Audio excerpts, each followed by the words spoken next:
Like करें, उसके बाद सब्सक्राइब करें और बेल आइकन को दबाएं ताकि हमारे वीडियोस आप तक सबसे पहले पहुंचे। प्यारे आका अलैहिस्सलाम के प्यारे दीवानों, बहुत सारे मनचले लड़के नौजवान हैं, माअज़ल्लाह उनके मुतालिक सुना गया है कि वो ऐसा करते हैं, खुद तो कुंवारे हैं और उसके बाद 2-2, 3-3 बच्चों की माओं से वो अफेयर और नाजायज ताल्लुकात कायम कर लेते हैं और उसके बाद उस औरत को वलगलाते हैं, तू किसी भी तरह से नाटक कर तलाक ले ले और उसके बाद मेरे साथ निकाह कर ले। अच्छी तरह याद रखना, किसी के नशेमन को आग लगाकर कभी तुम्हारा नशेमन महफूज नहीं रह सकता, किसी का घर उजाड़ कर कभी तुम्हारा घर आबाद नहीं रह सकता। मैंने इस छोटी सी उम्र में उन लोगों को देखा है जो लोगों का घर उजाड़ कर खुद का घर बसाते हैं। उन्होंने कभी चैन की सांस न ली, उन्होंने कभी सुकून की सांस न ली, उन्होंने कभी इत्मीनान की सांस न ली। एक किताब है, उस किताब के अंदर एक वाकया दर्ज है, उसको मैं आपके सामने अर्ज करूं इबरत के तौर पर। एक बहुत बड़े बुजुर्ग हैं, बहुत बड़े मुहद्दिस है, उन्होंने इस वाक़े को लिखा है। वाक़या ये है, एक लकड़हारा था, उस लकड़हारे की बड़ी खूबसूरत बीवी थी। कभी कभी ऐसा होता है कि गरीबों को भी किस्मत से खूबसूरत बीवी मिल जाती है, अल्लाह का इनाम है, अल्लाह की अता है, अल्लाह जिसको जो चाहे अता कर दे, हुजूर की खैरात जिसको जो चाहे मिल जाए। खूबसूरत बीवी मिल गई, लेकिन याद रखें खूबसूरत बीवी मिलने पर हुजूर ने जन्नत की बशारत नहीं दी है। आका फरमाते हैं जिसको नेक और दीनदार बीवी मिले उसको दुनिया में जन्नत अता कर दी गई। खूबसूरत बीवी से ज्यादा दीनदार बीवी का मिलना बहुत बड़ी चीज है। दुनिया में जन्नत अगर किसी के पास है, समझ लो जिसके पास नेक बीवी मौजूद है उसके पास दुनिया में जन्नत है। नेक बीवी का मतलब क्या? ये नहीं कि वो 16 सैयदों के रोजे भी रखे, पीर जुमेरात को रोजे भी रखे, पंसूरा भी पढ़े और फिर कहे कि जरा जुमा के दिन पिक्चर में भी लेकर चलना, ऐसा नहीं। मैं तो कुछ लोगों को देखता हूं कि खवातीन जो है उनके मुतालिक उन्होंने मुझे बताया, जिनको लोगों को मैं देखता हूं उन्होंने मुझे बताया कि औरतें जब सीरियल देखती है तो कहती है कि सैयद साहब की तकरीर में सुना दुरूद शरीफ पढ़ना चाहिए और दुरूद शरीफ पढ़ते हुए सीरियल भी चल रहा है। ये ऐसा कौन सा तकवा है? इस तकवे के मुतालिक हमारे बुजुर्गों ने फरमाया ये तकवा नहीं है, इस तकवे को लकवा है। तकवा इसको नहीं कहते कि माज़ल्लाह बा मुसलमान अल्लाह अल्लाह बा बरहमन राम राम, इसका नाम तकवा नहीं है। तकवा ये है दिल से। ये क्या है, तस्बीह भी चल रही है, उधर सीरियल भी चल रहा है, ऐसा इस्लाम ये बात नहीं करता। अगर दुरूद शरीफ पढ़ रहे हो तो फिर तस्वीरों पर नजर नहीं होना चाहिए। दुरूद शरीफ पढ़ रहे हो तो फिर जिना के मनाजिर पर नजर नहीं होना चाहिए। दुरूद शरीफ पढ़ रहे हो तो फिर तसव्वुर गुंबदे खजरा का होना चाहिए, सुनहरी जालियों को होना चाहिए, उसकी बरकतें आपको मिलेगी। ये बल्कि मैं तो कहता हूं कि माज़अल्लाह अगर कोई अल्लाह का जिक्र करते हुए जिना के मनाजिर देख रहा है तो ये एक एतबार से बेअदबी अल्लाह के जिक्र, अल्लाह के जिक्र की तौहीन है ये। मेरे प्यारे आका अलैहिस्सलाम के प्यारे दीवानों, तबीयत की राह मत चलो, रास्ते मत निकालो, शरीयत की राह चलो।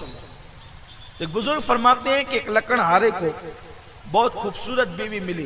वो थी तो खूबसूरत मगर वो नेक नहीं थी। नेक बीवी बड़ी अजीम चीज। यहां पे मुझे नेक बीवी के मुतालिक बात आई। नेक बीवी का मतलब यह है वो शौहर को तंग न करे। औरतें भी सुन रही होगी, खवातीन भी यहां मौजूद है, दूर दूर से आई होगी। नेक बीवी का मतलब यह है वो अपने शौहर को तंग न करे, यानी कि उस जरूरत से ज्यादा उस पर बोझ न डाले। आजकल औरतों के मुतालबात बहुत ज्यादा है ना। किसी बहुत बड़े अभी करीब के मुफक्किर ने कहा कि कल की औरतें कहती थी जरा बच्चों के लिए खाना लेकर के आना आते आते। आज की औरतें कहती थी घर में कहती है खाना हो या ना हो, मेरी मेकअप का सामान जरूरी है, इसलिए कि अगर मैं घर से बाहर निकलूंगी और मेकअप के बगैर निकलूंगी तो लोग क्या कहेंगे। मैं कहता हूं कि मेकअप क्या चीज है आजकल। तो अच्छा ये बात भी कहूं तो इंसाफ नहीं होगा कि आजकल औरतें मेकअप करती है। हम तो देखते हैं कि आजकल जो है वो मर्द भी मेकअप करते हैं। लोग जो है वो प्रोग्रामात में आने से पहले मेकअप करते हैं। और क्यों भाई? आप अच्छे नजर आए। नादान मोमिन के लिए वुजू से बढ़कर मेकअप क्या है? हुजूर फरमाते हैं जो वुजू करते हैं उनके चेहरे दुनिया में भी चमकते हैं और आखिरत में भी चमकते हैं। और चेहरों की ये सफेद चमड़ियों की इस्लाम में अहमियत नहीं है, रोशन और मुनव्वर दिलों की अहमियत है। और याद रखना जिनके दिल चमकते हैं उनके चेहरों से अल्लाह रब्बुल इज्जत लोगों के दिल में खुद ब खुद मोहब्बत पैदा कर दे। क्यों? हज़रत बिलाल का चेहरा खूबसूरत न था? रंग के एतबार से तो लोग कहते हैं काला था, लेकिन मेरा ईमान कहता है, ईमान की नजर से देखता हूं तो वो इतने खूबसूरत थे कि बिलाल का दिल देखकर चांद शर्माता था। दिल चमकते हैं तो चेहरे खुद ब खुद महबूब हो जाते हैं, और जिनसे खुदा मोहब्बत करता हूं उन चेहरों को देखकर खुदा याद आता। हमने ऐसे बुजुर्गों की भी ज़ियारतें की है जिनके चेहरे बहुत सफेद न थे, लेकिन चेहरा देखकर लगता था कि किसी अल्लाह वाले के सामने बैठे हुए। ऐसा भी तो लोगों ने आजकल सफेद चमड़ी को सब कुछ समझ लिया। अल्लाह ताला लोगों को हिदायत अता फरमाए, खैर अता फरमाए, पहचान दे अल्लाह ताला। अल्लाह ताला सोने की पहचान दे, सोने और पीतल में लोग फर्क कर सकें। अल्लाह लोगों को पहचान अता करे कि लोग जौहर में, हीरे में और आम पत्थरों में फर्क कर सकें। लेकिन याद रखें, ये पहचान बहुत आसान नहीं है। जौहर की गत जौहरी जाने, जो कोई जौहरी होवे।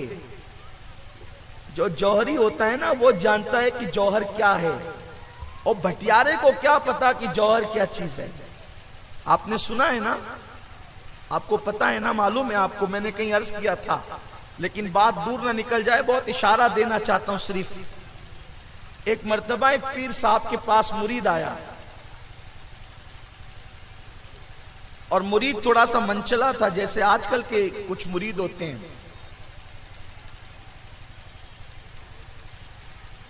उसको पहचान नहीं थी कि शेख कामिल की और अल्लाह के बरगजीदा बंदे की। ये कोई जरूरी थोड़ी है ना कि अगर कोई शख्स या कोई बंदा बहुत खूबसूरत लिबास में मलबूस होकर के आए तो उसका दिल भी खूबसूरत हो, ऐसा कोई जरूरी थोड़ी है।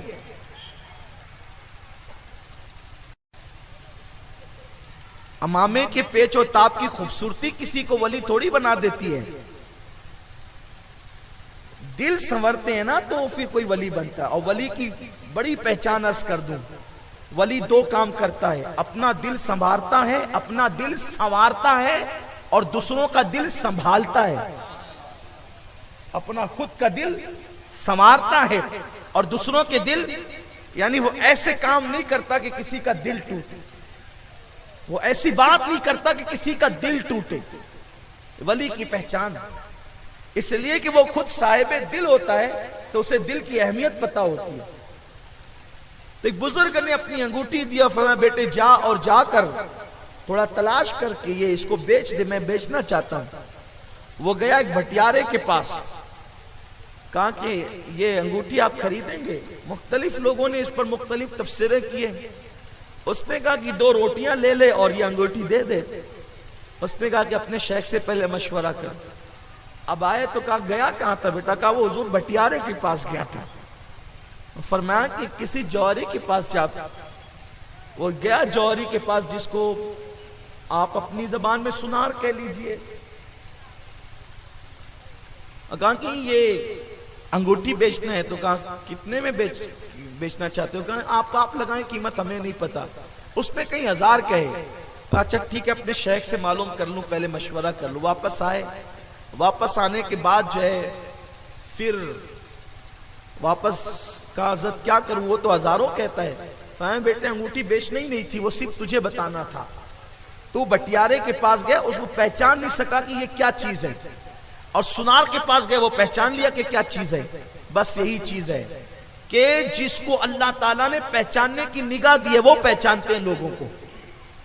और फिर भटियारों से शिकायत भी किस चीज की है? उसने तो रोटियां ही पकाना है ना, उसने तो रोटियां ही पकाना है, उसको उससे क्या शिकायत है? तो लोग बस ये समझते हैं कि सफेद चमड़ी सब कुछ है। इसीलिए जब शादियां करने के लिए निकलते हैं और खूबसूरत बीवी चाहिए, खूबसूरत बीवी चाहिए। अरे खूबसूरत बीवी देखने वाले दिल खूबसूरत होंगे तब वो खूबसूरत होगी, वरना तेरे साथ कभी भी धोखा दे जाएगी। इंसान को पहचानो, निकाह करने शादियां करने निकलो तो दीनदारी और शराफत देखो, अमीरी गरीबी मत देखो, सफेद चमड़ियां मत देखो। तो ये हुआ कि उस लकड़हारे को खूबसूरत बीवी तो मिल गई, लेकिन वो खूबसूरत तो थी, उसका दिल खूबसूरत नहीं था। एक मर्तबा बादशाह की नजर लकड़हारे की बीवी पे पड़ी, तो आप जानते हैं ना कुछ ऐसे बिल्ली सिफत लोग होते हैं जिनकी नियत हमेशा छिछड़े में होती है। तो उसकी नजर जैसे लकड़हारी की बीवी पे पड़ी तो उसने फौरन दिल में ख्याल किया, इतनी खूबसूरत बीवी लकड़हारे की, इसको तो मेरे महल में मलका होना चाहिए था। उसने एक बूढ़ी कनीज से कहा कि जाकर के लकड़हारे की बीवी को कुछ ऐसी पट्टी पड़ा कि वो लकड़हारे से तलाक ले ले, और तलाक लेने के बाद वो मुझसे शादी कर ले। लकड़हारा बेचारा, लकड़हारा समझते हैं ना, लकड़हारे का मतलब होता है लकड़ियां काटने वाला और बेचने वाला, वो लकड़ियां जो काटता है। लकड़हारे का मतलब ये नहीं समझे कि वो कोई लकड़ा भी हारता है, ऐसा नहीं है, बल्कि वो लकड़ियां काट करके मार्केट में बेचता है। थोड़ी सी मुझे कभी कभी बीच में उन्वान को तोड़कर तशरीह करनी पड़ती है, इसलिए कि जो अंधेरे में बैठ के सुनते हैं उनको मेरी बात कुछ कम समझ में आती है, तो इसलिए मैं जो है वो, आप लोग तो उजाले में सुन रहे हैं तो आप समझ लेते हैं, लेकिन जो बेचारे वो जो दूर सुनते हैं ना उनको समझ में कम आती है, तो इसलिए उनके लिए कभी कभी मुझे तशरीह करनी पड़ती है कि लकड़हारे का मतलब ये नहीं कि वो लकड़ा भी हार गया, वो लकड़ा नहीं हारा उसने, वो लकड़हारे का मतलब ये होता है कि वो लकड़ी काट कर बेचने वाला।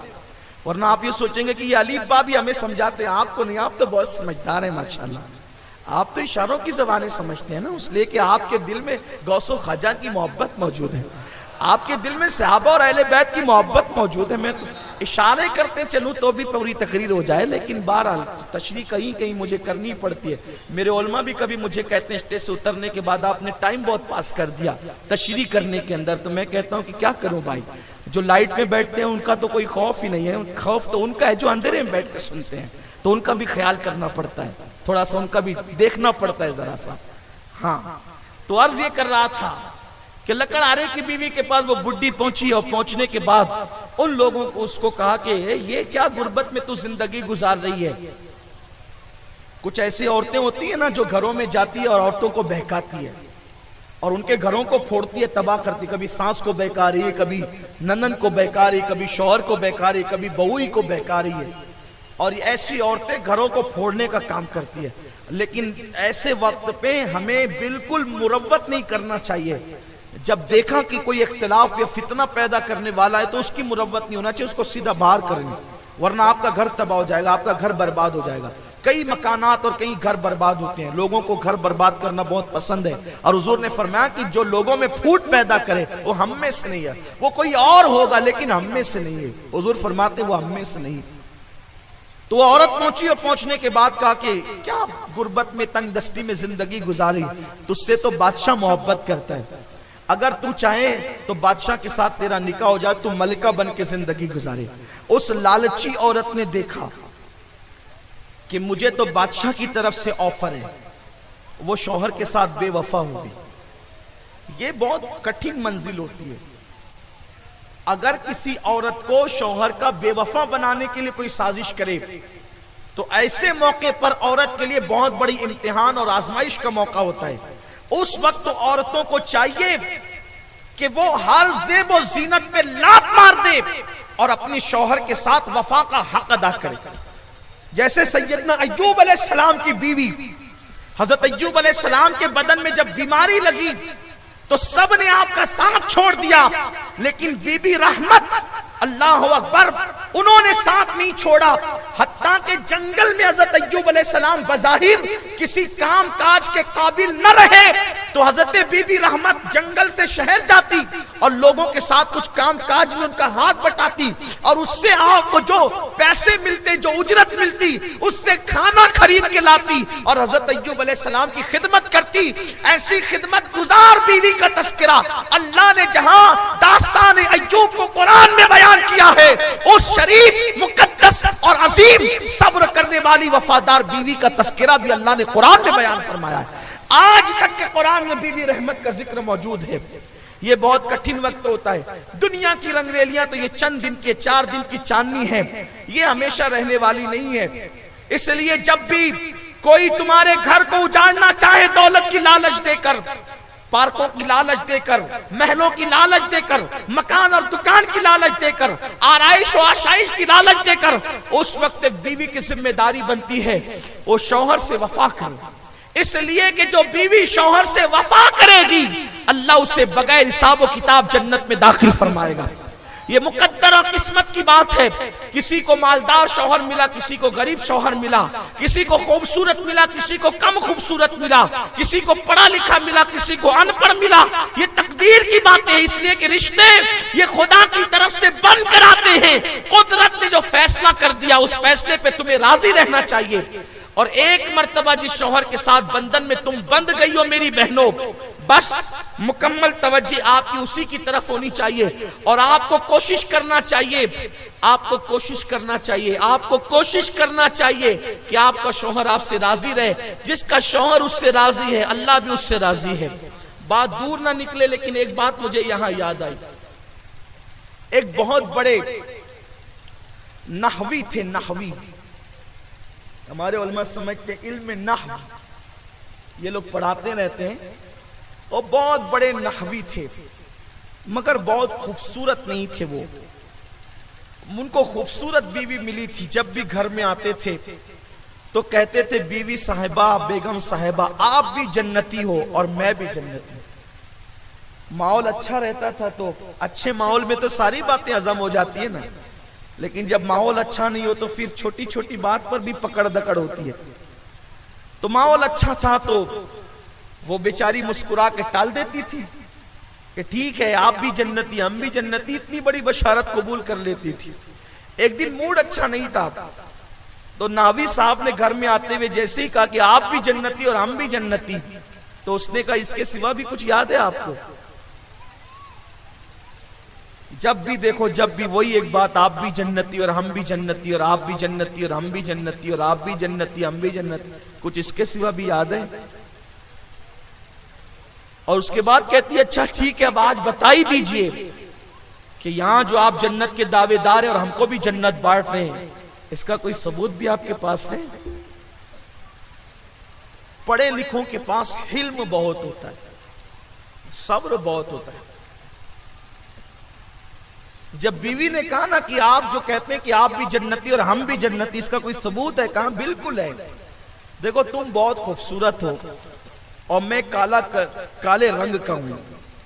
ये आपकी जबान में कह दूं, उनको नहीं कह रहा हूं, सिर्फ आपको समझाने के लिए कि मैं तो काला कलूटा बदसूरत ही सही। हालांकि कोई इंसान बदसूरत नहीं होता। लक़द खलक़नल इंसान फी अहसनी तक़वीम।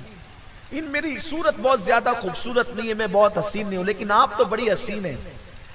तो मैं इसलिए जन्नती हूं बेगम साहिबा कि जब भी आपको देखता हूं तो मैं दिल में सोचता हूं कि ऐसे काले कलूटे को ऐसी खूबसूरत बीवी मिली, अल्लाह तेरा शुक्र है। तो मैं शुक्र करके जन्नती हो गया। लेकिन जब आप मुझे देखती होंगी तो आप सोचती होंगी, मुझ जैसी हसीना को ऐसा काले रंग का शौहर मिला जो बहुत खूबसूरत नहीं है, लेकिन तुम इसमें कुछ कहती नहीं हो ना, सब्र करती हूं। और सब्र करने वालों के लिए भी जन्नत है। इसलिए कहते हैं कि आप भी जन्नती और हम भी जन्नती। तो कभी कभी अगर ऐसा हो जाए आपके साथ भी, उस नाहवी की तरह ऐसा हो जाए या उसका उलट हो जाए, तो फिर आप भी अल्लाह का शुक्र अदा कर लें तो शुक्र पर भी जन्नत है। और अगर सब्र वाला मामला हो कि वो चीज, वो क्वालिटी ना हो, तो सब्र कर लिया करें, उस पे भी जन्नत है। सुभान अल्लाह व बिहम्दिही, सुभान अल्लाहिल अज़ीम व बिहम्दिही, अस्तगफिरुल्लाह, अल्हम्दुलिल्लाह हम्दन कसीरन कसीरा, सुभान अल्लाहि बुकरतन व असीला। मैंने ये जो तस्बीह पढ़ी है कुछ सोच करके पढ़ी, आप कुछ और ना समझें, और इसका मतलब भी अल्लाह की तस्बीह व तहलील है। तो बहरहाल अर्ज़ कर रहा था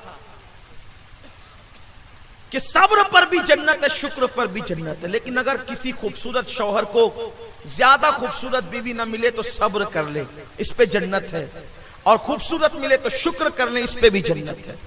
लेकिन कर लिया करें, या तो सब्र करें या तो शुक्र करें, तीसरा कोई काम ना किया करें, तीसरे काम की तरफ ना जाएं, इसी पे जन्नत है।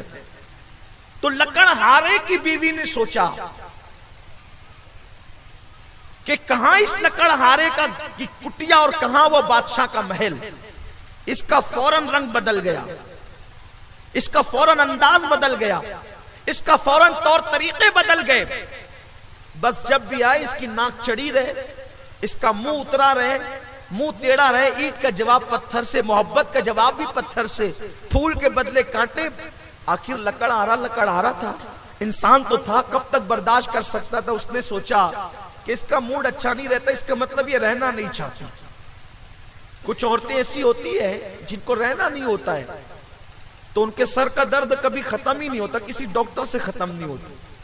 उनकी टुनाइन किसी आमिल से नहीं छूटती कभी। जिन्हें रहना ही नहीं है, जिन्हें रहना ही नहीं है, शौहर आए तो उसको टुनाइन सवार हो जाती है, और ना उस टुनाइन का कोई अता होता है ना कोई पता होता है। अब बड़े से बड़ा आमिल उसको उतार नहीं सकता, ऐसा भी होता है। और जो अजमत वाली बच्चियां रहना चाहती है शौहर के साथ, फिर वो हजारा मुसीबतों के बावजूद भी सब्र के घूंट भी करके रहती है।